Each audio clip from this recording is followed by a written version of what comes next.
Farm for Profit Podcast. Take a listen, have a blast. Farm for Profit Podcast. Learn about farming while having a laugh. Farm for Profit Podcast. Hey, listeners, welcome back to the Farm for Profit Podcast. This is Tanner. Corey's here. And Dave's here. Was I yelling? I felt like I was. Yeah, you do kind of yell. You at do the kind beginning. of, yeah. Was I? You definitely change your tone. Do I? Yeah, you get. Hey. Welcome back to the Farm for Profit Podcast. I was going to say we love you almost as much as I love these guys, and I don't know if that's the way I feel right now. But it is. It's great to have you guys back listening to us on the podcast. Always appreciate all the feedback you give us. You can send us ideas, farmforprofitllc@gmail.com, or text us, 515-207-9640. There was overwhelming support out of the last time we interviewed this guest in a What's Working in Ag segment, so we jumped right on it to bring you a machinery and equipment value update episode a lot sooner than we usually respond to suggestions. Absolutely, and we actually kind of have two experts. Dave's actually sitting in here too, so this is Dave's first time getting to meet him. Yeah. That's right. That's right. Well, I didn't miss out last time. We do see all your comments. Wanted to share one today. We haven't done that in a while.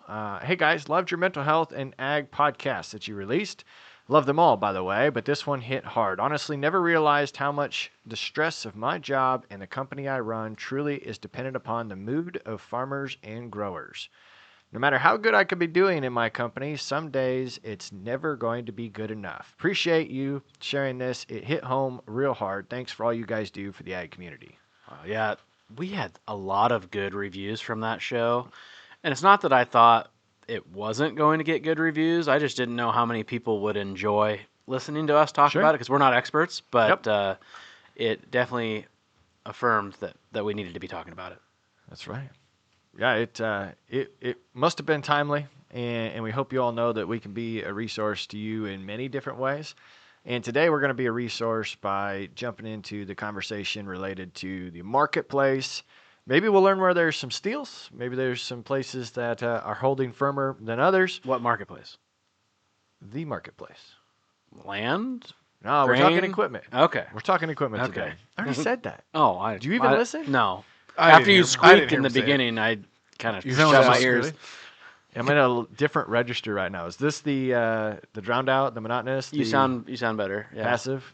That's my passive tone. You don't hear that when I talk about that? Yeah. These guys are going to be turning this thing off before we even get into the topic. Let's talk about it. We got Luke back with DPA Auctions. Welcome back to the podcast. Yeah, thanks for having me, guys. I can't believe we didn't scare you away. Oh, I enjoyed it a lot. I'm sure I talked about it too much around my wife when I got home. So I couldn't wait to get back up here. Glad to be here again. Yeah. And I get to meet the legend, Dave. So The legend. Yeah, I don't know about that. So we got to have a little update because I know last time we talked to you, you were kind of cussing a planter and still trying to get planted. Did that get turned around? well, it's done. It's done. It's done. It was a struggle. Everybody has their struggles, and it was timely. I listened to your podcast on mental health while I was finishing up. Yeah. So that was much needed, to be honest with you. But it was good. It was good. We got everything finished up, and now we're moving on to the next thing. And everybody's starting to do stand counts. And I know Dave's been out looking at some of his fields, and so have you guys. Everybody's battling a little bit of a crust in the area. So now we're going back and seeing how well we did, and we're going to keep moving on and I guess see how it goes from here. Do you think you'll have any replant? I don't think personally we will. The rain Sunday, Monday, Tuesday is going to be really beneficial for these no-till soybeans that were just planted. Yeah. They're looking a little thin right now, but we'll see. We'll see what it looks like. It's one of those things you almost have to just go away for a few days and then come back and check and not make a hasty decision. Now, on the corn, you can tell pretty easily where you need to make some changes. Yeah, I haven't seen this good of a corn stand or this even of a corn stand since probably 2021 here. But Dave, you had to do a little replant, didn't you? What if you could tap into advanced guidance and automation tools without buying a new machine? You can with the Precision Essentials Kit from John Deere. Everything you need to give current machines advanced technology. Learn more at johndeere.com/essentials. Yeah, Luke's going to give you an uptick on machinery, especially rotary hose. There's a lot of that going in northern Iowa this year. Well, Corey tells me, he's like, just get out there with a harrow and bust it up, bust up that crust. And sure enough, I said something, and my mother-in-law was like, well, yeah, that's what we used to do all the time. Yeah. And she's like, get the old rotary hoe out. So, Well, a rotary hoe also helps with weeds. Yeah. Takes out like the really small weeds before they get going. So that before Roundup and all that was part of the plan. yeah. Whether you had a crust or not. So, yeah, I would blame your seed guy on you having a I think that's a replant. great plan. I think it's a I think great that's plan. a great plan. Yeah, There's absolutely no way they've got an itemized data point for rotary hose. no, there is not. It would probably go under implements, 3-point implements, maybe. Yeah. It's always funny. In previous lifetime in the seed industry, I covered an area of river bottom that everybody had one. Probably had weeds growing around it, and they refused to get rid of it Yep. because they might need it another day. Yep. Those things don't really get too far, and they might sit around for 20 years without doing anything. But by God, when they need them, they need them. Well, and they're always worth something. If you part them out to hang on the wall, they're worth more than what they are just sitting there. That's An true. Antique. Bill Thomas on TikTok, he was telling me that they used to go across the rows just to knock down the stand count because they didn't have a good way of controlling it. So he said he would go perpendicular to the rows to take a few. just to take percentage a few out. Yep. You know what you call the little tines? I don't. Anybody? Fingers? I think you call them spoons. Really? I think so. I wasn't sure where you're going to go with that. Siri Siri has didn't something to understand say you. about this. That's cleaner than I thought you were going to go. I wasn't I'm sure where pretty you. sure. I I could be. Maybe my mind just made that up. It could have. that happens a lot with me too. So, what are we seeing overall trends in the equipment marketplace at the auction level?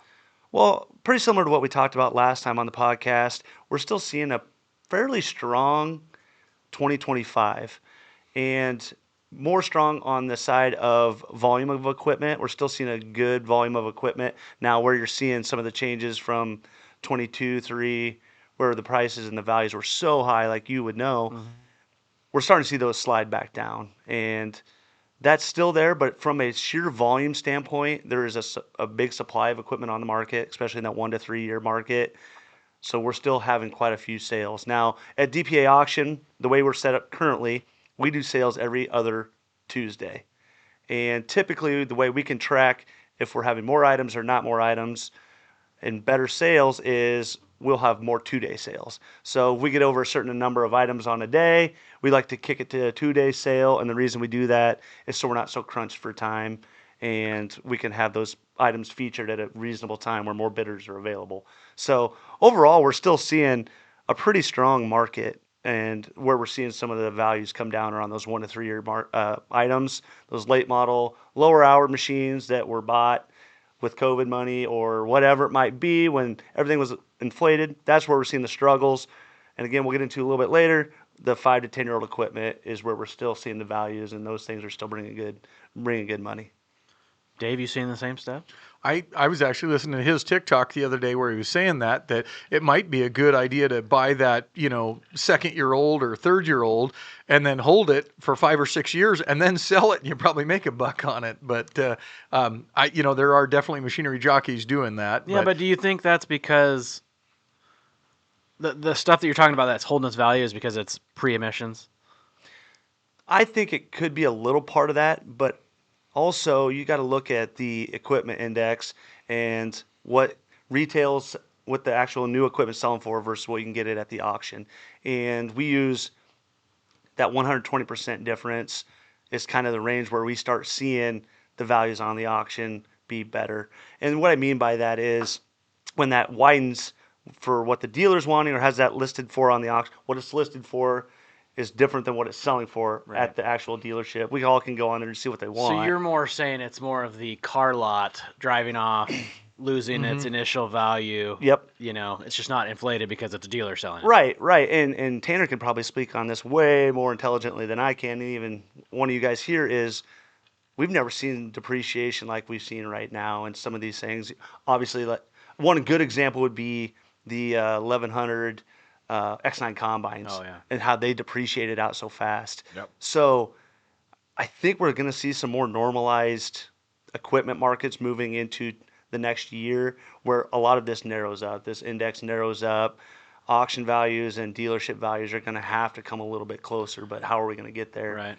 do you think we're going to see, so if we rewind back to 2020, in 2020, Trump administration, COVID-19 happens, we had market facilitation program, and there was an influx of money that came to farmers with that MFP payments, and then COVID PPP payments. Now we have, I don't even know what it's called. There's something out here for last year's corn crop. Corey, what's the name of that? ECAP. ECAP. I applied for it. If we get ECAP money, do you think that's going to boost the people buying equipment? I think it will bring in some relief, but there's a lot of debt out there on a lot of different things that's going to go towards probably ahead of time. And another thing that might be is a lot different from back then is where our interest rates are at right now. For sure. I mean, we were talking about houses Right. last time. I'm going to die in my house. I'm thoroughly convinced because it's at such a low You're interest handcuffed rate. by low interest. But so that's the main difference I see between now and then. And I think most ECAP money is probably hitting your account already, at least the first go around. Yeah, it hit mine already. Yeah. It's not a significant amount compared to what was received the last time, but I would agree. I think working capital is a lot shorter right now to where we're probably dropping balances on operating notes or getting caught up on bills. Some folks that are behind or going to have some that are coming due.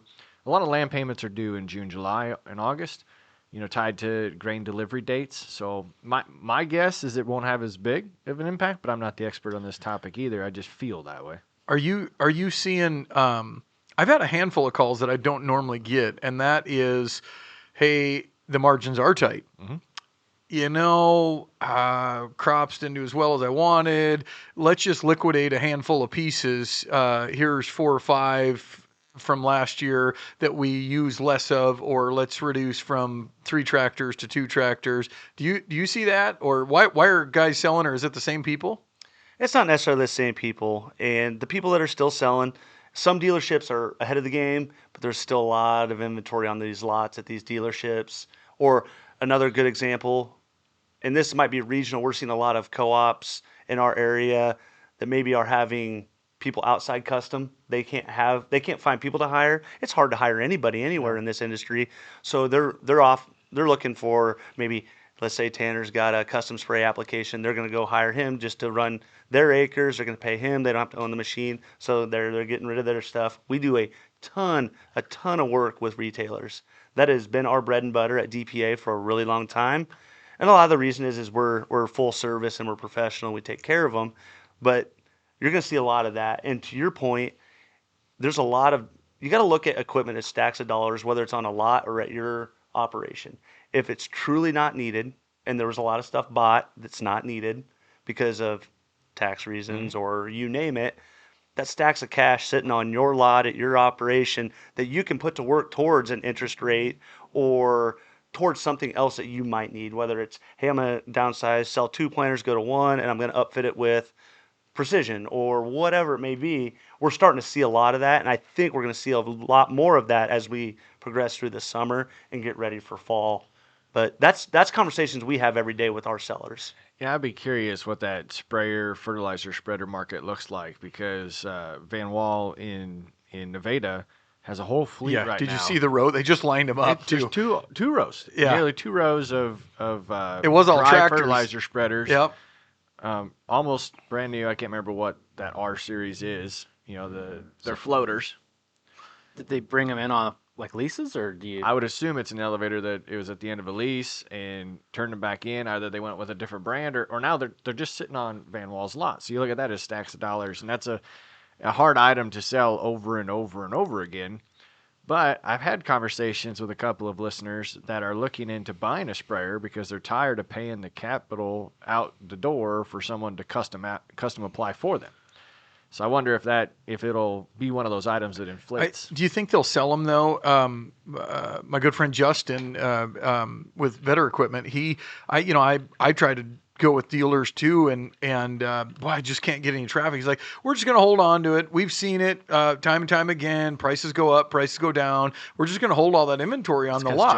Justin has the cash. There you go. Cash is king. Well, nonetheless, he's like, I'm just going to hold. He's like, we're not going to sell it under the money. So when do you decide to take the haircut as the retailer and say, all right, let's loosen up some capital and get some debt off the books, or and sell it at a reduced rate, maybe. It's not the auctioneer's fault, by the way. It You is preying never on people. It is never the auctioneer's fault. It's worth whatever somebody's willing to give. But right. nonetheless, somehow I always get the blame. I think it's, you asked where do you decide that? Yeah. I think it's, well, how do you have cash? Like, are you at a good financial situation that you can weather this storm knowing that it's going to be worth more in a couple years when the ag economy comes back? Or are you leveraged and you see that, and you have high interest rates, you see that, how much you're spending every month? It's like, okay, I can take a bath on some of these things to quit paying $150,000 a month in interest or whatever it is. So it's got to be somewhere in there. Would you argue, Tanner? No, I'm not going to argue one way or the other. I think it is. It's going to be unique by operation, and it's going to be when your bills are due. Yeah. You know, a lot of guys are taking advantage of financing opportunities that there are some out there that exist, whether it's inputs or if it's on special promo deals. Interest rates do matter overall. I but- saw that on say, Facebook. That yeah. new skid loader we want. It's 0% right now. You want to entice me, who has come off of a few good years, but know things are getting tight, and interest is high. Give me a good interest rate, and so if I'm buying from DPA, come on, finance me on that. How does Hey. that work? Does DPA have a financing partner? We have a few people. I think on our website, if you go under partners, we have Currency is under there. I know a lot of people use Ag Direct. That's pretty popular Yep. around the Midwest, but we don't personally have an in-house one. You know, we leave that up to whoever. But we have partners on our website that we'll direct people to if that Do you if guys that's needed. do you guys ship? That'd be my next question. That's the next question somebody asked me. I don't normally sell big enough stuff that needs to go with freight all over the country. Guys come to the auction and pick it up. You guys sell the big stuff. You guys sell the sweet stuff. Do you have shipping partners? Yeah, so we do have shipping partners. We list them on the website too, and then a lot of times, if the partner that we have listed as our preferred shipping partner is not in your area, we'll help you connect with somebody in that area. We've done it long enough that we know. I mean, the business alone's been in here 50 years, but if you look at our 4 sales executives in our office, you're looking at 150 years of experience. So, for example, I had an excavator that I needed to move down to Kansas. And I just called, and they're like, yep, this is a trucking guy. We've used him. We've vetted him. He's good. He'll call plenty ahead of time, get you lined up. So that's how we facilitate it. We don't personally have it. We just find reliable partners that we can send your way. That's the easiest way to do it for us. And but no, you make a lot of great points, Dave. There's a lot there that I could probably unpack, but I might forget half of it. When you get to that, I mean, I had a guy the other day want to load a planter, and he says, "Well, I'll just bring a step deck," and I'm like, "No, you need a low boy on this one," and he's like, "Well, that's way more expensive." So we ended up screw around with a telehandler trying to get a planter up on, and it wasn't safe. It wasn't good, Needs a and we loading should have dock. done it the other way. So it's like, does the auction company take that risk because the other guy wanted to save money, or do we just mandate and be the prick? Then when somebody calls you, well, my God, I got a step deck. I'll send up there tomorrow. You know, it's tough. There's a fine line there. You need a mobile loading dock. We could use one. They make those, don't they? They do. I just need a site where it has it all built in. There you go. Yeah. Back to cash is king. You got enough cash, you can have whatever Right, you want. right. Yeah. But you made a good point, though, Dave, and even you. We're talking about how do we battle the emotions, and do you take something at a loss, or what you feel is like a little bit less of a price, knowing that could save you in the long run, whether you put that money towards interest. That's where we come in, and all the DPA sales specialists will come in and have a conversation with our sellers and say, here's where the market's at, here's where we think it's going. Now, the auction market pivots a lot quicker than a retail market, you know, whether it's politics, a tweet, economics, a grain report, or something where we talk about soybeans, all of a sudden now they're talking about the biodiesel plan and where are we going to go with that, and are we going to pull back on that or not. Those all happen daily, so that changes values daily. And you made a great point. It's only worth what somebody's willing to pay. That's why you work with us, so we can give you that honest feedback. We're constantly looking at all of this data. We're trying to use that to make it better for the seller and for the buyer. But, you know, and then we have reserves and other things a guy could utilize, and other tools that you can put on to protect the backside of what you're really trying to do. I could see that 45Z having a longer impact than the the payments that are being shipped out at the moment. Mm-hmm. Just it provides that amplification as far as things go. I did want to give you an update, Corey. The points on a rotary hoe are commonly called spoons or hoe fingers. I have not heard that. I vote for hoe fingers. I vote You guys for hoe do what you want, fingers. but That's the direction you thought I I was said going. fingers. I said fingers. Yeah. So if you want to go out there and your field's a little bit crusty and you want to stick your hoe fingers in the dirt, you can do that, and you would be accurate in your description. Good. it's new farm for profit T-shirt idea right there. I love Oh, fingers. Goes with Terra beer. Yeah. Yeah. So as we reflect on Is your dirt crusty? the market, Is that what you here, just said? I was just revamping what you said. Get them fingers muddy. we were doing this for positive results. Yeah. What? I decided not to say my other idea for slogan. In true Tanner fashion, let's get this back on the. I've got a good slogan too for topic. DPA once the cameras go off. Once the cameras go off. There's no bad ideas. This one might be a bad idea. I think I know where it's going. When you have been seeing successful sales over the last 30 days, what's been a common thread? Dave's slogan that he said and has stayed true to is good stuff just sells good. And he also says you are what you sell. Mm-hmm. And what you eat. Well, he doesn't say that. Oh. I've lost I- That would be a chicken finger and macaroni. He'd be a hoe finger. He's got that magnet that takes him into Casey's every day when he comes in. But Dave was just telling me the other day he's done a lot of personal property items or Yeah. auctions lately. And Definitely then, known for selling more land, but we just did an estate sale. I've had 6 calls this week because somebody saw the sale flyer and they're like, "Oh, you do this? I heard you clean stuff up out of barns." I have a barn full of precious moments that I I'd have like you to sell. I have a barn that Beanie has Babies. 2 hoe fingers in it. Oh, yeah. Can you come? This is yeah. the special Beanie Babies with the PVC pellets. Yeah. Oh. It's So you are the what you Princess sell. Diana You are was what there. you sell. I did ask you a question. Yep. He These did. guys, I think what I remember it. what but makes a sale successful? There's a handful of things that, in my opinion, and what we see help with the sale. The first thing is good things do sell good. Mm-hmm. That is a very easy way to put it. It would surprise you how many times people don't actually just clean the piece of equipment up, get it looking representable for when we come and take pictures. And what I mean by that is it doesn't have to be waxed, but get it out of its work clothes, wash it off a little bit, park it not exactly where you washed it so there's puddles underneath Spray it. some diesel on the plastic. You know what I mean? Clean out the trash. Don't leave the window cleaner still sitting in the picture. Yeah. Just take care of and represent the piece of equipment as best as possible. Other things that really help are great service records. If you've got a service record book of how that piece has been maintained, that is huge as well. And just taking care of it and making sure it's ready to be well represented. We come and take pictures as best as possible. We're not going to come and clean your machine. And then also having as much. Why not? Well, we could be a side gig, but we don't. There's a handful of companies that come and do it for you. Yeah, Yep. yeah. Just find the people that are at Farm Progress Show. They clean all the equipment. Yeah, I the just tires took are all one- shined up. and- That side by side I'm selling last week. I just took 2 Details in Ames. They do a great job, but I got the seller to pay for it. I had the Yep. same conversation. I said, "Jim, you only have 300 miles on this, but it's dusty as heck. We need to get it cleaned up. Give me $200." I thought it had 4,000 let- miles. Let me take it. Sorry, 304 hours, 4,000 miles. Yes. I'm thinking hours. Details. Details. Yeah, Details. Details is the pressure washing place, and they Yep. cleaned it up. Now it looks great. Yep. I mean, fantastic, great. But they took the seats off and everything, and like cleaned all underneath.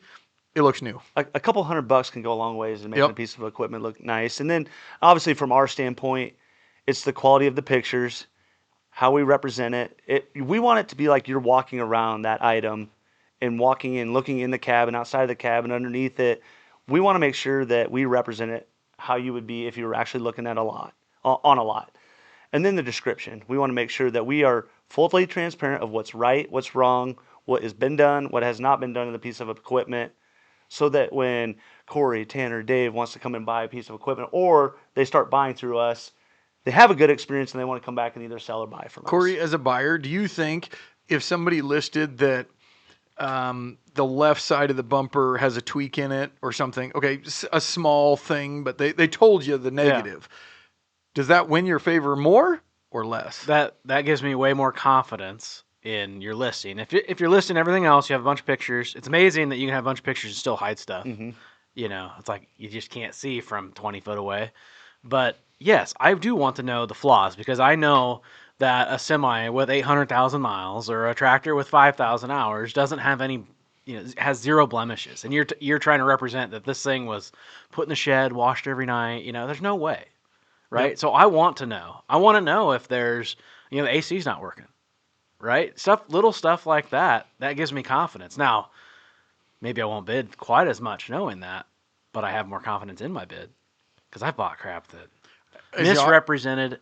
As the auction company, you don't want to misrepresent. So I always ask the sellers everything. Like, if there's flaw, tell me, because it's even in our contract. If you know there's something wrong with it, don't bring me your crap and then make me be the fall guy for it. Right.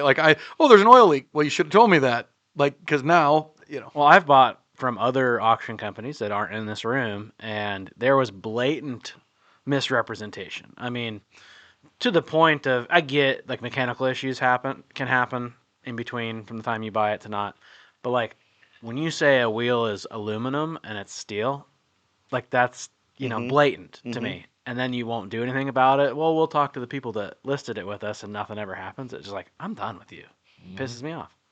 And sometimes things do on accident get slipped through the cracks, whether you mean to or not, but always go back and make it right. Well, that's what I mean. You just gotta go make it right. So on this particular semi that I'm talking about, it said aluminum wheels all around.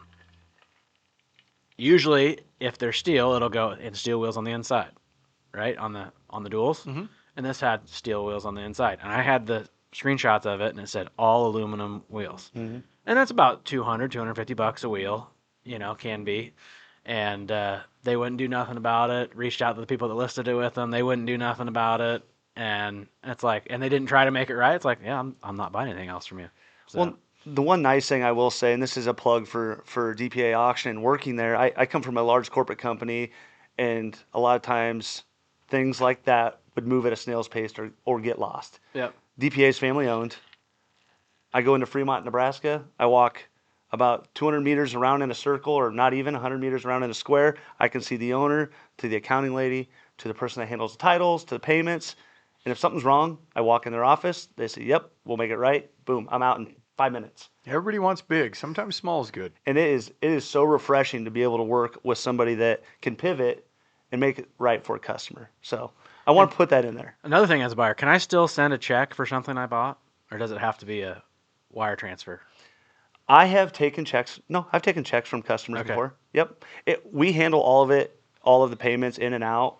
And I believe it's through the escrow. And so we make sure that, one, the buyer gets the title and the seller gets the cash before anything happens. Yeah. And but I have taken checks from customers in several times. Yeah. Yep, no problem at all. This is tough because I had this call yesterday. Yeah. Guy called, chewed Amberser in, called me. I want to talk with the boss, he says, and he'd like to bid on a tractor we got going right now. It's just a small tractor. We're talking $1,500. And he says, I buy millions of dollars worth of cattle every year. By God, you should take my check. It just finally became a company policy. We wanted to pay the people the next day. Yeah. So we wanted it in as a credit card or a wire transfer. Or we'll do an ACH payment, which is a check, but it's still digital. I'm like, sure, I'll take your check, but it'd be an ACH. I don't do that digital crap. You just asked me if you'd take a check. Yes, but I want it digitally so I can do what I said and pay the customer the next day. So sometimes it's just company policy. But in the same argument, my mom, she's like, man, this DoorDash is great. I'm like, well, let me set up on your phone. What's your credit card? I'm not putting my credit card online.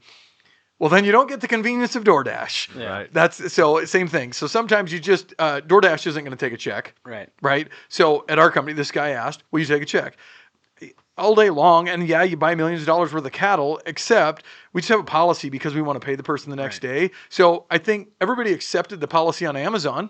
You don't send them a check. Everybody accepted the policy on $250,000 tractor on Amazon Correct. either. So Not yet. There's not yet. So there's a line though. So $1,500 tractor, okay, I get. Like that's Just- small enough. Like, just give me the- yeah. But if it's a larger piece of equipment, I kind of want to put my eyes on it, or send a check that I could cancel if someone misrepresented something.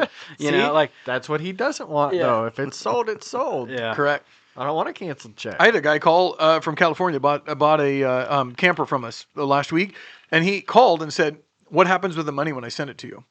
I'm like, "Well, it actually goes into our trust account, our escrow account." "Oh, so it's in escrow. I can pull it back out." "No. Once you bid, you bought it." "Well, what happens when I come there and I don't like it?" "Well, you bid, you bought it. I need you to like it before, do all of your diligence before you press that bid button." And he didn't understand that, and I said, I'm going to advise you not to bid. So he stopped bidding. So back to your questions about misrepresentation and having things fixed. Do you know, have you seen, does it matter if we fix those things before time? Like I'm thinking about tires that might be shot or these bumpers that maybe you put a fresh bumper on it. Does that matter? Instead of disclosing it, should we just fix it or are we money behind dumping it into it?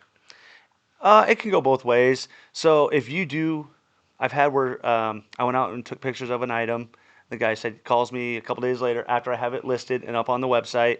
He's like, "I'm going to change and take the tires off this semi. I'm going to put the older ones on. I'm going to take these nice ones I just put them on my other semi." And I said, "Oh, that's great. I got to come back out and I got to get new pictures."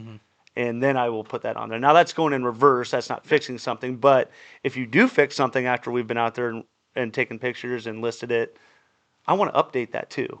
So if you do any changes, you got to make sure that you let us know. Yes. And if you don't, there are clauses in there that say that, we're not liable for that. We got caught selling a combine, and I don't mean caught as in negatively, but Yep. all the pictures were taken while the ag leader display and guidance system was still on the combine. I thought you were gonna say like before the fire. Oh, no. No. But it was one of those situations to where I was just talking about it on another episode. We took it out of the combine, put it in our mower, our self-propelled hay mower, and then we take it out of that, and it goes into the planter tractor. Like it's one that we would put around. But the pictures were taken with it all in the cab. So I we bought a got to- $5,000 Globe one day because of that. Yeah, we had to go buy it. And had now to we have put a that line in back our the contract combine, that go we get a didn't new have one. before. Couldn't you just put change the verbiage It was already and sold. say, "Oh, it was already sold"? Yep. Yep. It So- was already sold. It was already sold. So okay. To go with your answer to your question, the old boys the old boys in the auction industry that taught me, if it's yellow, paint it and fix everything. If it's green, don't touch it, leave it in its work clothes because we want to see what it looks like. Is what I was told. So about red? if you look at like all the cat Leave it stuff, in the shed. if you look at all of that, when they take a excavator, they repair the bushings, they repair everything, and they get it ready to go before it goes to Ritchie Brothers or somebody that's a yellow iron company, Jeff Martin, etc. But when it's green, if you put new paint on it, they immediately say what's wrong. Ah. So What if you're it's talking white like the polar specifically? bear? You're talking for construction equipment. Yeah, construction equipment. Gotcha. I was thinking more cat. Yeah, no, just construction equipment. Okay, got Yep. it. If it's construction, it's been a scraper tractor, it's been a something. Yeah. That's interesting. It is. Well, And if you look, more of their stuff is, it's always got fresh paint. It's always got a list of everything they just redid to it. it is interesting because I just think of tires as one of those things that, I'm trying to compare it to when you buy a house. I'm okay buying a house that needs a little bit of work because I want the cabinets that I want. I want the flooring that I want. If someone just freshly carpeted the house, to me, it could be a waste of money because I didn't like the carpet. Maybe I don't want that type of tire on there. True. Yeah, you might be planning to put some money into it yourself. You don't want to have to pay for the good years that someone just put on it when you want to put Michelin's on it. Yeah. No free ads. So you would want good years. Yeah, you should do some data digging on that. Oh boy. Same tractor with Goodyears versus not. That's easy. We saw that at an auction, Agrivision. That's right. John Deere. Two. Was that the one last summer? Yeah, tractors sitting right next to each other, similar hours, spec'd out the same. There was a significant difference whether you had the large fat tires versus the duals and all that, different brands. Yeah, it was very interesting. Does DPA have, I don't know the answer to this, do they have, I always know you guys for good big farm equipment. Do you do small auctions? Oh, yeah. Smaller? And like how small is small to your customers that don't know? We will sell basically anything from a pallet of bolts all the way up to your combine or whatever else. Okay. And one unique thing that may differ us from others is we do not stair step our commission, our seller's commission. It is a flat 6%, whether you're selling a $100 item or you're selling a $100,000 item. It does not matter. We don't want to charge somebody, 20% to sell something that's smaller, or it's all relative. And the reason we do that is it's simple. We want it simple. If you're selling with us, it doesn't matter what you're selling. We will do it. I mean, we'll do retirement sales, estate sales, liquidation sales, heavy equipment sales. We do a lot of trucks and trailers. It all is treated the same. It's just simple, and you're not dealing with, well, it's simple for me. Then I don't have to remember tiers. It's just, this is our commission level. This is what we're running with. Hello, farmers. Harvest waits for no one, and neither should you. ECAP Manufacturing has grain storage, drying, and handling equipment you need now to be ready when it counts. Whether you're upgrading your bins, adding a dryer, or improving efficiency, place your order today and still get it in time for this harvest. Trust ECAP, a family-owned company built by farmers for farmers. Visit sukup.com or contact your local dealer to get started today. Sukup, store now, profit later.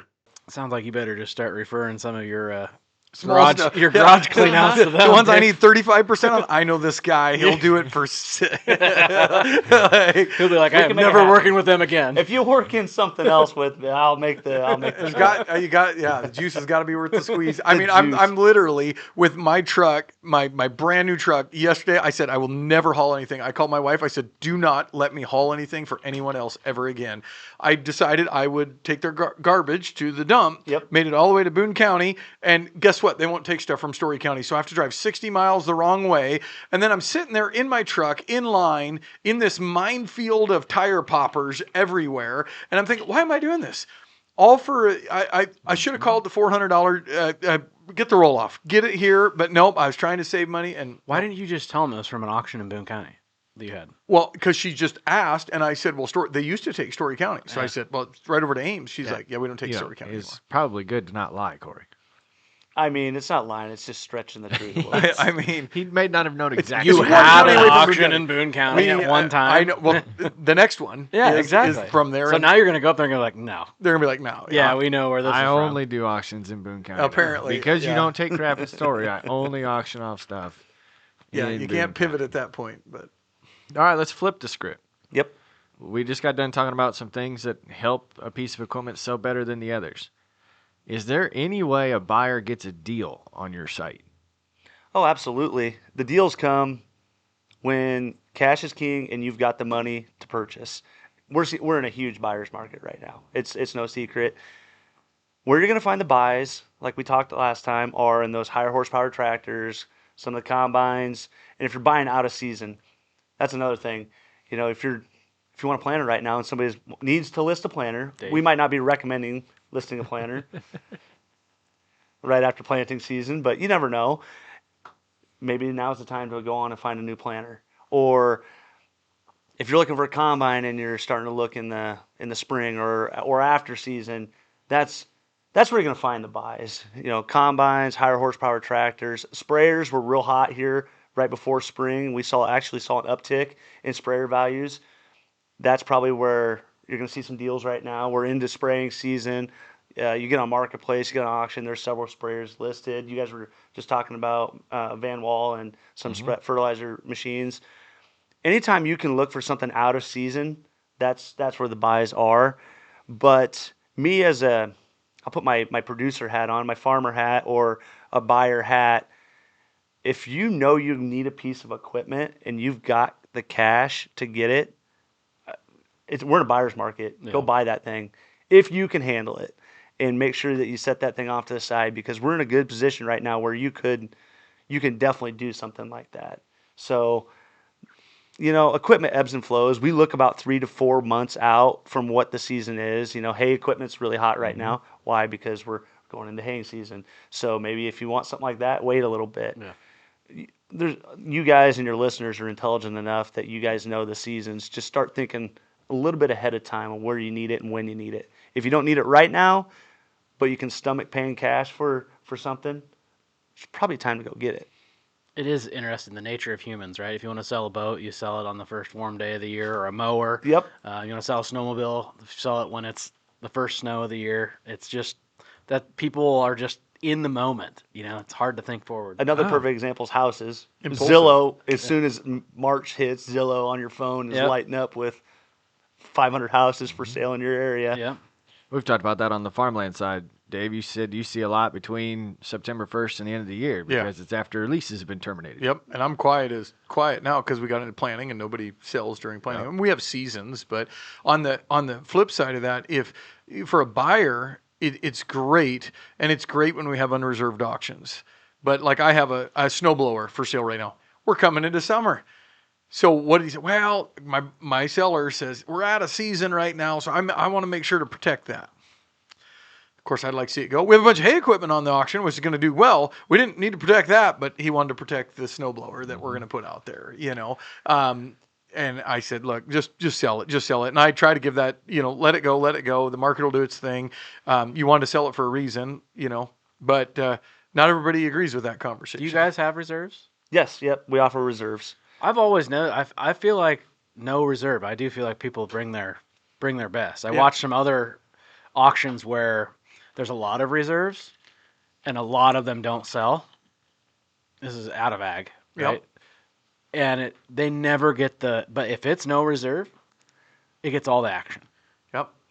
It would be interesting to have the lady that came back and talked about mental health, and she could probably dig into the human brain a little bit better than us around here. There is a human element to that, though, where if there's no reserve, if there is a reserve, it's mental. You're like, oh, he must want way too much for that, or whatever. When maybe it's as simple as they owe a certain amount of money on that piece of machinery, so they got to have a reserve to cover their. Right. How many people do you think that are buyers know what the word absolute means? Not very many. Not very many. No. Okay, so educate our listeners just a little bit. There's a term reserved, which most people know that, but then there's absolute. So reserve means you can basically protect the backside on that auction. If a piece is $100,000, you put a reserve on it. So if it doesn't hit that mark at no sales, you get possession back. Absolute auctions, it's selling, it's out the door, it's done that day. I always say it's absolutely going to have a new owner today, irregardless of price. Yep. That's what an absolute auction is. It's absolutely going to have a new owner. Which you used the word irregardless wrong, but it does make sense. Yes. The thing. Wait a minute. You said I said it wrong, but it makes sense? You can say a lot without saying the right thing. Exactly. The hardest thing to do, and you probably run into this a lot, you as well, is having an intelligent conversation of what that reserve should be. Yeah. Why are you putting a reserve on it, and what should that value be? Because so often, and I've only been doing this a short amount of time, but so I'm picking the brain on people that are way more experienced than me. So many times they say, hey, it's going to be a reserve of, let's say, $30,000. After the sale at no sales, the guy calls you and he's like, man, I'd probably, that last bid at 25, will you call that guy and see if he'll take that? Why wasn't that the reserve ahead of time, And it's so emotional. What can we do to not make it emotional? And farmers are emotional. I mean, there's so much emotion in farming. I think my stuff is worth way more than what the next guy does. It's always that way. So how can you have an intelligent Except conversation? for the stuff that isn't. There's some stuff that I know in the family that we are very clear that it isn't worth anything anymore. I have a saying, reserves are meant to prevent disaster, not to set a price. Yep. So I always ask first, what's your price? So I'd like to have $35,000. Great. Let's talk about the reserve then. Well, I want $35,000. I don't think you just heard me.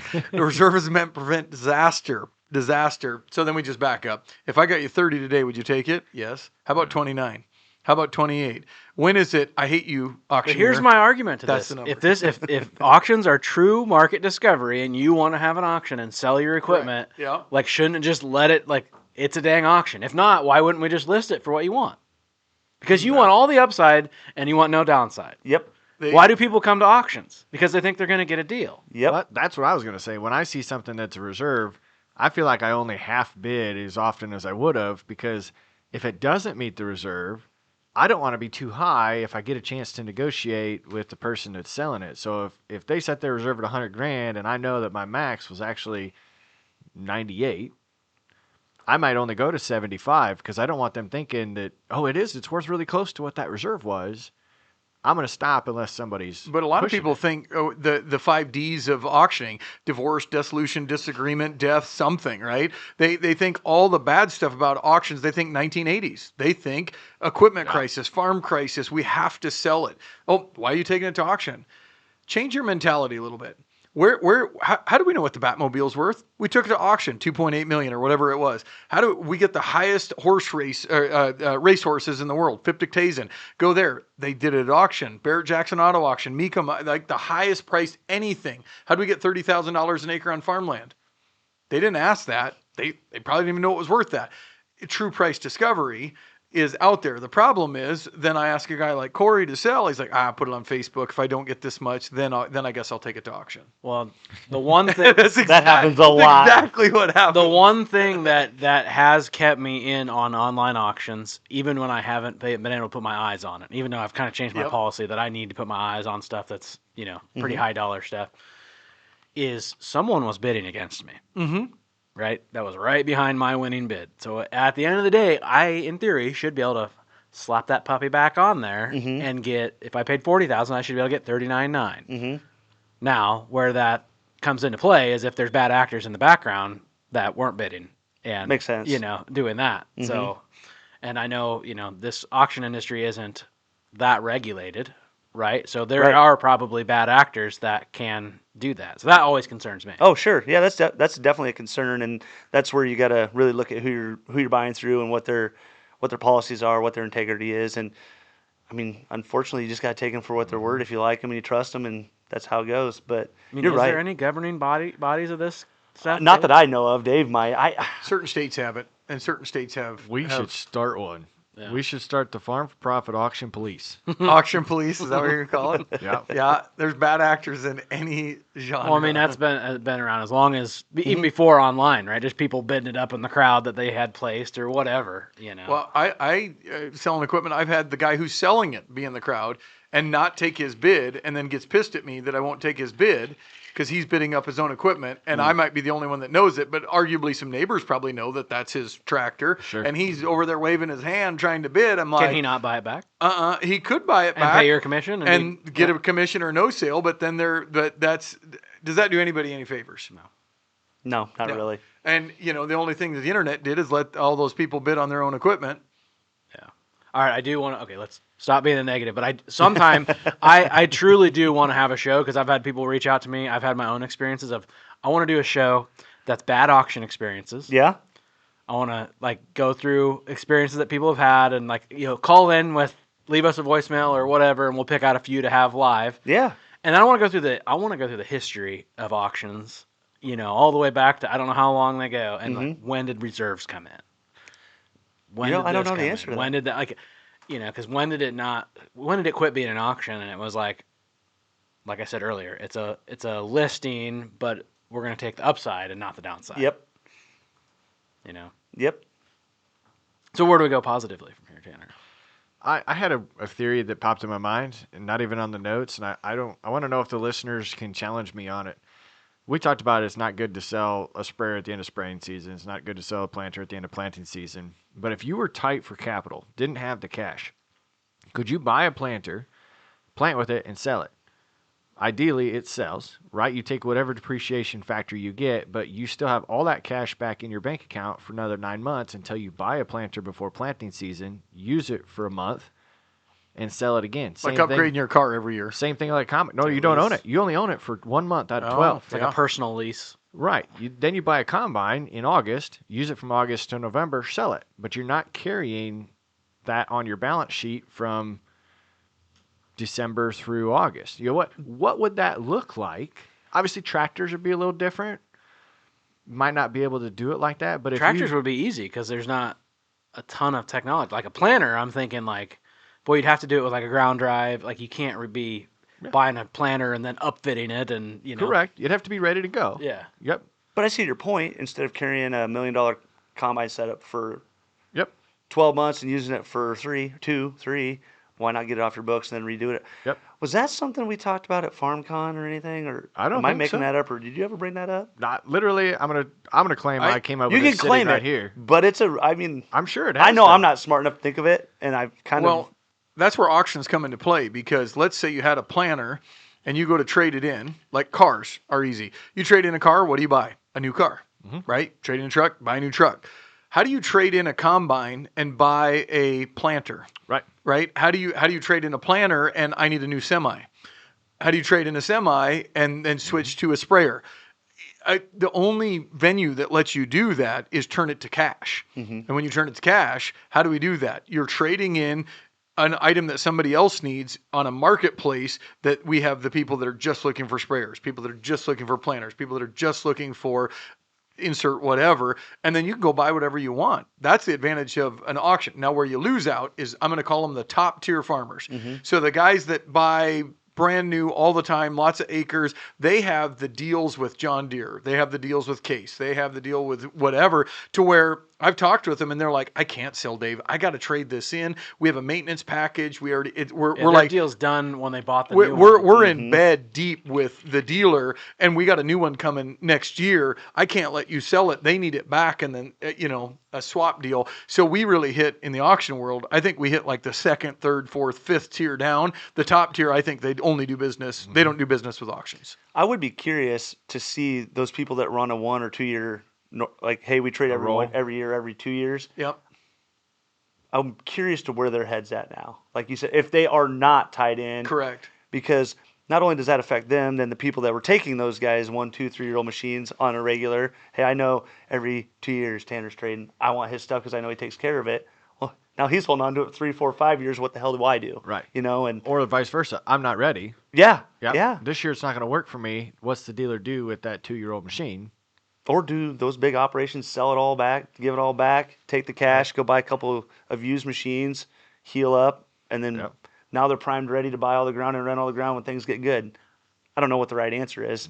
Some of those operations probably a little bit more successful and a lot smarter than I am on that, but why not? So it's just a thought. I might, if I get bored, which that doesn't happen very often. If I get bored, I may try to put pen and paper together to see if that would work. Because like a tractor and grain cart, you typically only use that during the fall. Why have a grain cart on the books? Don't forget to take the building you got to store it in off. That's true. If off you don't the deal. have, if we you don't. have I don't to- have to pay rent on the building or mortgage on that storage. building or storage. But a big shed's fun. What would your CPA think of if you're in and out of equipment? It's just all cash. Then there's no depreciation Right. You would take the loss upon the asset or gain. or gain. Which there could be opportunities that you catch. The an goal would be to upswing. trade even up. Use it for 2 months and get the same amount out of it. Right. Yep. And then do the same with your combine. Use it for 2 months. Get Then if you don't use all the cash, you can throw it into something that's going to earn you a Sure. little bit better Have a little than, bit. maybe that's the right answer. I don't know. Yeah. So what I want to go back to kind of a conversation around this is we talked a little bit about the difference in planners because of the various ways you can see things get set up. We know that, we're running an ad right now on John Deere's Essentials kit, the in-cab upgrades for, getting closer to being autonomous. But there's puck kits across all brands that are upgrading pieces of machinery that are now going to prolong the hours on that machinery, but you have newer features. Do you have any data, any reflection on what puck kits are going to do to the market? I definitely see that it's going to extend the life of people using certain pieces of equipment. Planters are a really good example. Let's use those. We're just coming off of planting time. It's so easy to just go find a bar, strip it down, and build it custom to whether your operation, Corey's, Dave's, whoever. The flip side of that is if you get too customizable with your kits, how is that going to sell? Dave's not going to want the same planter as Tanner or whoever. So that's where I could see maybe it affect it negatively. But we are seeing more people go and upfit a piece of equipment to make it last longer. Whether that's getting upfitted for the new Gen 5 and you got implement guidance, or Corey's sweet video from a couple of years ago I just learned about your up force and down force. And there's a lot more people offering that service to where a guy can go and get that done to a piece of equipment. And maybe you're taking an older combine and doing some things to make it fit your operation today versus, say, if you're spending $50 grand on the upfit instead of $100 or $200 to trade. Right. I think it goes back to the tiers of people. Yes. Because they're with 80 acres, there's no reason for me to have a 36-row planter, or 24 for that matter, with every bit of, unless I'm just rich and I got money to spend. This is where there's tiers, from the smallest guy without a pot to piss in to the biggest guy that is so many acres. Each level has a level of equipment, and they always, it flows down. And eventually, that's why auctions work, is somebody's going to need that 24 row, and then maybe they choose to fix it up. Who was the young man we were just talking with that he went on Facebook Marketplace, bought a combine because he was kind of told he needed to get a combine that year. And, that's the beauty of a large equipment market, is there's also a large subset of people that vary in this use case scenario. Right. Well, and another thing, to go back to Tanner's theory on that, not every region matches up perfectly with our planting time or our harvest time. So we're done planting, or maybe somebody in Texas or down south is done planting, and they can roll their planter into somebody in the Midwest. Right. And then we can send it up north to those guys in Minnesota or wherever. So in theory, I can see where it might work. I mean, Yeah, it definitely work in Texas. Yeah. You get to be the first and use it and send it online. I know there was, I can't remember what the heck that used to be, but there was someone trying to do a private party listing website to where if you were done with your combine, you could lease it to somebody else for their season, and so on and so forth. It was not So successful. it wouldn't be an equipment jockey, and it wouldn't be a cash rent cowboy. What the heck would you call these people? I don't know. Yeah. We need to We'd come have up to with come up with a name. Yeah. And that's one I thing we just- didn't talk about either, and you brought it up earlier, is leases and what are leases looking like. I think I question, and we're digging into it more. We had this conversation in one of our sales meetings yesterday, is what were those lease terms like on a lot of these things, these pieces of equipment, and were they really pretty good? Because now are a lot more people buying out their leases. It feels like they are, but I don't have anything to back that up. That'd be something we probably need to look into. So Yeah. When I asked that question a while back about the putt kits, I mean, we've had an interview that actually comes out in a couple of weeks with Ag Leader, and how you can put right spot on about any sprayer, even back to an old spray coupe, because I was told it's not a spraw coupe, No, it's not. spray coupe, or the same type of technologies that we've seen. Corey, what's on the sprayer that you're running this spring? The exact apply? He's got those types of upgrades that can be put on relatively new sprayers and are super neat features.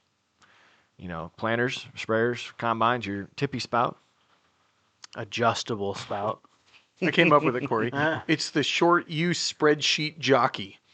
Short. Right over here. He's the short use spreadsheet jockey. Otherwise known as the nerd. There's a lot of terms for me. There are a Or lot savant, of either terms. way. Savant. Well, I love how you wrote this, and I was like cross-eyed at it, and then you rewrote it like I was going to know it more. like you didn't spell it right, but that is not a word. Savant? Savant's a word. So Savant? Yeah. savant is a word. You've heard yes. savant. Oh, yeah. Somebody's heard savant. I Savant's may a be from word. Southwest Iowa, but I've heard that. We've been challenging Dave ever since Commodity Classic on the words. Short use savant. Savant is a word. Irregardless, it's not. It's a double negative. But I'll let that one go. Sounds like a region. It kind of does. Just to give you an update, I love ChatGPT. We get our in-show updates. No, not a paid ad as far as that goes. In-show updates. In-show updates. Shill bidding, originally brought to auctioneering in the early 1800s. Absolute no reserve was called shill bidding.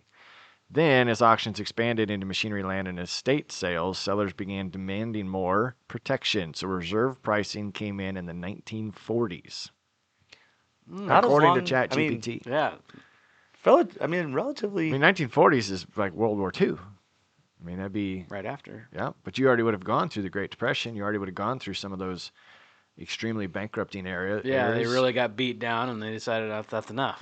We're not having. I don't want to be what my grandpa was. Yeah.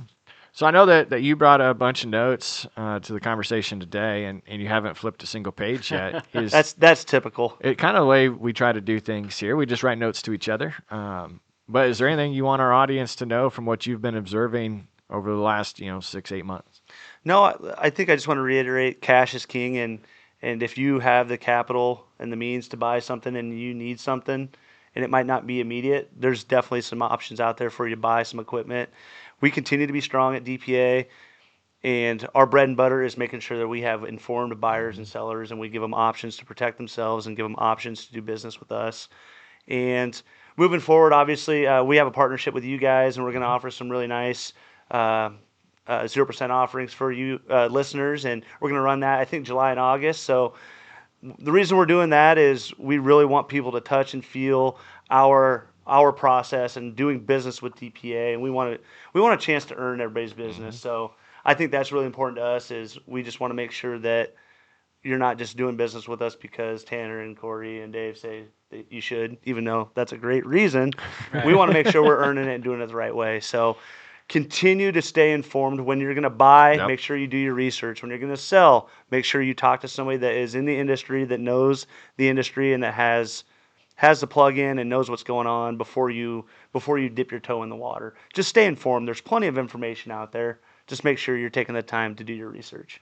What's your footprint? If I'm a seller in California, can I call DPA? Oh, absolutely. We do a lot. We just actually did one with Simplot out in California. So we get all the way from the East Coast to West Coast on the buyer and seller market, and it's really easy for somebody to say, we've got X amount of buyers on our platform. That's pretty easy to get buyers on your platform. Are they quality buyers? And on the flip side, sellers, we utilize a lot of data on the East, West Coast, Midwest, where if Tanner's got a combine that's in Iowa, but we know it sells better in Kentucky, we can use our marketing engine, which is revamped. In the last 7 months, we've revamped our entire marketing program, and that's what makes every online auction company different. You've got good people, you've got an online platform, but how well can you market that piece of equipment? And we've got that footprint where we can direct market your piece of equipment to get you the likely best return. And that's one thing I've seen change tenfold since I've been here is you're only as good as your footprint to the buyers and sellers. But yes, we get everywhere. Doesn't matter where you're at. Canada? Yep. This is a true story. The first sale I ever did, and I was super naive to the auction industry. Just to be full disclosure, a guy called me and goes, "Yep, guy just picked up a dump truck from Western Iowa. He was going to drive it all the way to like southern tip of South America. I mean, Oh, wow. Whoa.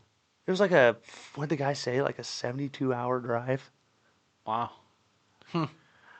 This thing hadn't been driven that far in the last 40 years of its life. Yeah. So we've got buyers and sellers everywhere, and a lot of times we'll look at where those hot spots are and what's selling, and that's where we direct that piece of equipment. And that's the beauty of being online. I mean, you get a lot more sellers, a lot more buyers, and you can really expand your footprint. You go on Marketplace and maybe you get a 50, 200-mile range. I don't know what you can go up to on Marketplace. 250, I think. 250. Yeah. Which is great, and it's free, but what are you leaving on the table if you can reach another 10, 20, 30,000 viable bidders? Some of the coolest that I've seen the last year are people selling like a newer John Deere piece of equipment that the GPS goes with it. It's already integrated in the cab, and they're like, "Yeah, look at this. Went to South America. Like someone from South America or Mexico bought it. It's And still, like, it's still running on still their ops running center. on their ops, Oh, and they sure. can see it sitting on there. It's like, this is where my combine went. Right. That's kind of cool. Yeah. And I don't know how it'll affect it with all this tariffs and trade wars and whatever's going on. That can change on the dime. I mean, I think, I'm probably going to get this wrong, I think President Trump and the administration was going to meet with China potentially today to get something worked out. They were talking about reverting back to what the original agreement was. I don't know if that's been announced, but that's going to affect the equipment market. And we do business all over the world. If there's a buyer and a seller, we can do business. What about you, Dave? What have you been seeing as you keep your eye on things? You can even throw some land into the end of this too. Everybody loves land. There is definitely geopolitical uncertainty right now, and that just makes people uneasy.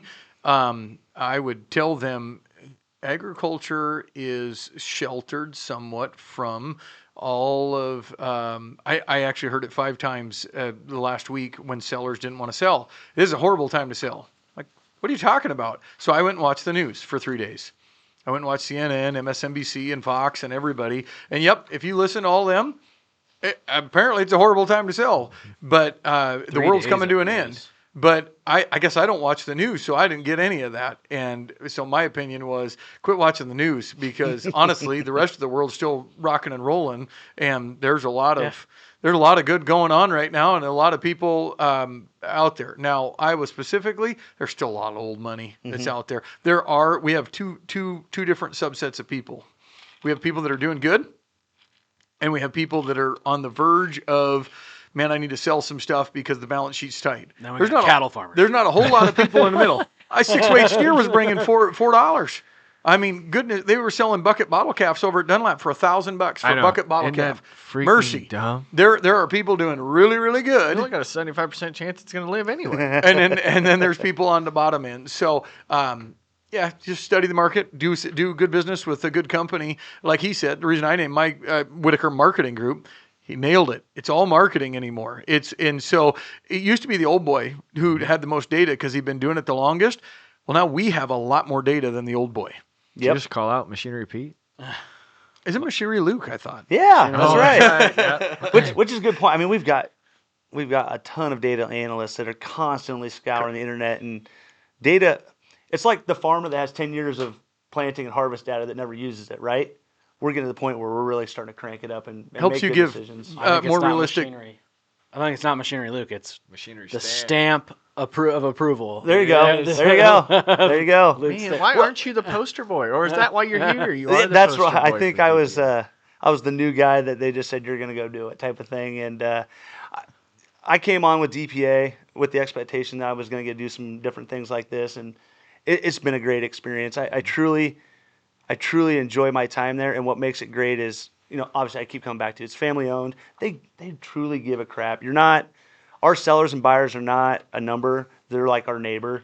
We truly believe that, and I think just being family owned, you just don't lose it. But I want to hit on one thing, if you don't mind. Actually, two Go ahead. that were on the I list. got two things too. Yes. So we briefly touched on the cattle guys, and I am not a livestock guy. I am not tough enough to be a livestock guy. When it is snowing, I am not going out to deal with livestock. I want to go on vacation, even though I have 4 kids and we don't do that anyway. Yeah. There's something going on with Mexico and screw worm, and we're not taking their cattle now. So Yeah. maybe these cattle guys are going to get another bump here because we're It's holding already off. started happening. Yeah, we reported on it this morning that they basically shut down no imports from Mexico because of they don't have it under control. Okay. And it's a parasite it's flies that bring the parasite to Yep. the animal, but it can screw up and kill the calf. Is that what So- they call it, screw worm? Yep. No, I don't know why it's called that. I assume the larva. That's a good. I assume the larva, when they are in worm format, look like a Screws screw. your day. Screws you up. But they're within 700 miles of the Mexican-American border right now is where it's been discovered. So they're trying to limit the transposition of livestock or these flies as you get closer to the border. So if we're not trucking anything across the border, you have less chances of a fly hitching a ride. So fill your freezers now. Yeah, it's quite interesting. It'll be, because it's not on South American cattle. It's not on, there's other places we can get livestock. It's just Mexico's the easiest one because they can come by truck rather than by boat. Because you can't, like I said, if your dump truck guy wants to load back up and come this way, he still has to drive through Mexico to get here, and that's a problem. Ah, there you go. That's the knowledge I have at this point in time. Obviously, this show isn't going to air for a couple of weeks, so we know there will be updates when that comes out. What was your second thing? Oh, talking about retirement, and you were mentioning when I thought you were going to start talking about the age discrepancy of farmers. I'm 37, so I still consider myself a younger farmer. And then you have the average age almost 60 now. Same with cattle guys. Yep. So as you start thinking about that as we're talking about equipment, and you probably see this a lot. We were just talking about estate sales and retirement sales, and unfortunately there's people they say it's a retirement sale, and it's just a nice way of saying they're going out of business. But that's another thing that we really, really pride ourselves on, is sitting down with people like that are going to retire maybe in 2-3 years, and you're going to have capital gains. Hey, what's your game plan afterwards? So those are other conversations we're having at DPA that maybe you won't get somewhere else. That's a personal touch of, hey, Tanner, let's sell off let's get a game plan the next 3 to 5 years. What are you going to sell off when you're done? Maybe this piece this year, and this year. And that all ties back into your equipment and what that line looks like Just to today. tag on that, so my father-in-law passed 2 weeks ago, and we started having a conversation. We're going to have an auction for him. Got a handful of nothing for Did big you consider equipment. DPA? That was figured before he passed away. It was. Yeah. But now that he passed away, we started having good, educated conversations with the mother-in-law. Well, the mother-in-law is on Social Security. Well, if I make a bunch of money in 1 year, an ordinary income, do I get Social Security? All of a sudden, my benefit that I had goes away because now we showed too much money. Or do we strategize, sell off a couple pieces, wait till next year, sell off a couple pieces, strategize? There's a lot of tax implications in farming. Any farm equipment that you need? I was going to say, could you buy it on contract? There is, but there's also brothers and sisters and all that in there that correct. We're having those conversations, but that's where it comes to talk with an educated person that has been through that game. There is a little bit of an experience rather than Just create an LLC, throw it all in that. Yep. You buy it, and then you can redepreciate it. there you go. There you go. Problem I like solved. it. What's next? My 2 things, I'll be quick, was kind of going along the lines of retirement. There was a guy on X yesterday. I don't know how old he was. I assume he wasn't at retirement age, cattle farmer. But he said, I could literally sell most of the cattle I have right now. He had this example of what he sold 7-weight or 8-weight steers for yesterday. And he said, I could sell everything I have right now, and I could pay all of my land notes and my mortgages and all that off. And I could just farm on what I own and probably live very comfortably. And he is actually considering it. I think that's just pretty cool that someone's thinking that way rather than more all the time, more cattle, more land, whatever. So that's kind of cool. So just, I've got an answer to that, if that's all right. yeah. So I know an individual that did that. He sold his land and took the money, put it in S&P, whatever, invested it. He took all of it, and he's not farming anymore. Just did it this year, and that's great. But a lot of us are legacy farmers, and we don't even think like business owners. But maybe you should. Maybe you should say, hey, I'm going to get rid of that 80, and I know I'm going backwards in acres. I don't which is think like he a was quitting sin. farming. I think he was just going back to, I'm just going to farm with smaller, older equipment and not have less stress. I won't have the debts that I have right now, because he obviously is smart enough to know that cattle will not be high forever, right? Mm-hmm. It's still a commodity. Yep. Interesting. Yeah. I commend him for doing that. Yeah. A lot of people I know wouldn't do that. So Probably if you're myself thinking, included. If you're thinking about that way, a DPA is a great place to call to help Absolutely. liquidate that kind of stuff and strategize and things like that. And the other thing I had was, Tanner, did you see the email? I mean, you report on the news, so I'm asking you this. That someone is estimating ag income to be up in 2026 by like 15% or 20-some percent. I haven't seen that. How Did the it come hell from do they Purdue even or did know it come that? from... How do they know that at this point? Well, it'd have to just be guidelines off of a couple of things. The problem with ag income is you're going to lump everything together. So if cattle are at record highs, they're obviously lumped into this. If you've got, the pork industry is not in too bad of a spot right now. I mean, we just made $11 a head on the group that we just had, and we didn't expect to make anything. Like, it just kind of ebbs and flows. He's buying lunch next time. Yeah. I bought his lunch yesterday. Don't let him. Hey, are you going to swing by Bebop's and buy me a sandwich? I guess I am. Here we go. That's all right. I just charge my oil changes to Farm for Profit. Perfect. Whoops. But yeah, He's like George White. Oh, shoot. yeah, that was exactly what Wrong it was. part. But it can go a long ways when you start thinking about this overall ag income, and they may have insights on other government payments that are coming in. I find it hard to believe across the industry, but if you've got a couple areas that are hitting records, You just got forecasting models. That's how they do it for 2026, and they're just taking probably the same models that just, MAB Weather it uses. just felt like they were trying to get someone to spend money, and I think maybe it was someone trying to get people to buy spots at Farm Progress or something like that. well, they might. I mean, look at the news. I got people that don't want to sell because of what people say. Yeah. Could we flip the script? Could we say nothing but good stuff? Oh man, you're going to make so much money in 26, 27, until people start listening and they're like, oh, hey, we brought the economy back. Interesting how that worked. Oh, that's Yeah. what I had. Well, that's good. I appreciate you stopping by again, coming to hang out.